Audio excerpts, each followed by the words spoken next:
دا په کراچۍ کې د بلوچ یکجهتي کمیټۍ غړي او مدني فعالان دي چې پولیسي نسی. د یادې کمیټۍ مشرې ډاکټر مارنګ بلوچي او نور غړو د نیولو په ضد بلوچ یکجهتي کمیټۍ د مارچ په 24مه په کراچۍ کې د پریس کلب مخې ته احتجاجي لاریون کولو، خو پولیسو یې مخه ونیوله او د بلوچ یکجهتي کمیټۍ فعال غړي سیمې دین بلوچ په ګډون ګڼ شمېر کسان ونیول. د کراچۍ پولیسو په وینا په سیمه کې د قانون دفعه 144 لګولې شوې وه. احتجاج کوونکو د قانون سرغړونه کړې ده، نو د نیولې شوي کسانو په ضد به قانوني کاروایی کیږي. بلوچ یکجهتي کمیټۍ مشران وایي د دوی تر 15 نه زیات ښځینه او نارینه پولیسو نیولي دي، خو د کراچۍ پولیس وایي د سیمې دین بلوچ په ګډون 6 کسان نیولي دي. د مارنګ بلوچي او نورو ملګرو د نیولو په ضد د کراچۍ ترڅنګ د بلوچستان په کوئټه او نورو سیمو کې هم د مارچ په 24مه احتجاجي لاریونونه وشول. مارنګ بلوچا او یو شمیر نور کسان د مارچ په 22مه هغه مهال پولیسو ونیول چې کله هغوی د کوټې پر سریاب سړک سره د 2 مړو له جستونو احتجاجي پرلط وهلی وو. د بلوچستان حکومت د مارچ په 22مه د مارنګ بلوچي او نورو ملګرو په ضد په کوټه کې 3 مقدمې جوړې کړې دي چې پکې د ترهګرۍ ضد قانون او نورې مادې شامل دي.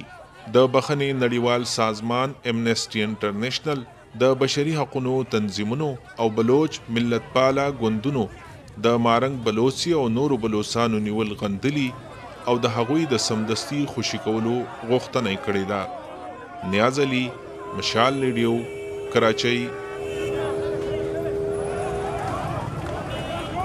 पकड़ो तस्वीर ले ली।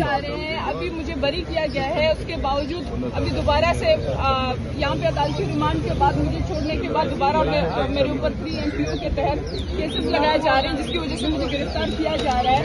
इसके बावजूद भी हमने हमेशा से कानून और आइन का एहतराम किया है. हम इस वक्त भी यहाँ पे खड़े हैं, हमारे साथ पूरी वकीला बरादरी मौजूद है और ये सच और हक की जंग है. और हमें यकीन है कि एक दिन ये जालिम और जाबिर जो सिर्फ और सिर्फ आइन और कानून का सहारा लेके अब मजबूत आवाजों को तवाना आवाजों को दबाना चाहते हैं, ये सब उनके गले में एक फंदा साबित होगा.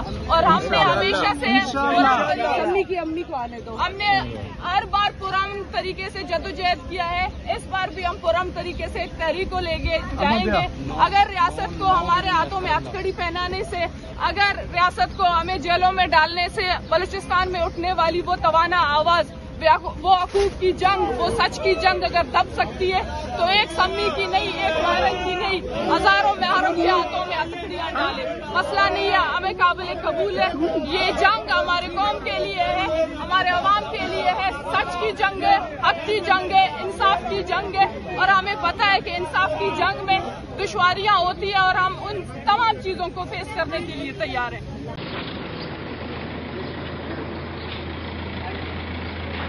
इस वक्त हम सेंट्रल जेल में एडीसी कोर्ट के बाहर खड़े हैं. एडीसी कोर्ट के सेंट्रल जेल के अंदर एडीसी कोर्ट के बाहर खड़े हैं और समय दिन बलोच अभी आई हैं.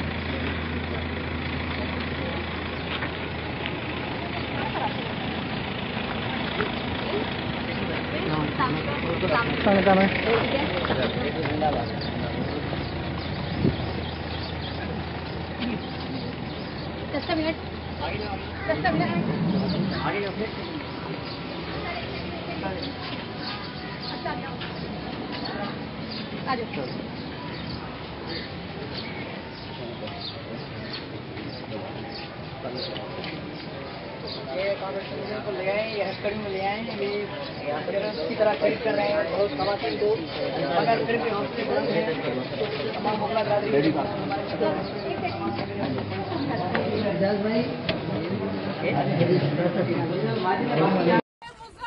जिंदा है, जिंदा है, जिंदा है, जिंदा है, जिंदा है, जिंदा है, जिंदा है. आगे अलाउड नहीं है. वुमेन के साथ खवातीन कांस्टेबल साहिबा और आप आगे आ जाए।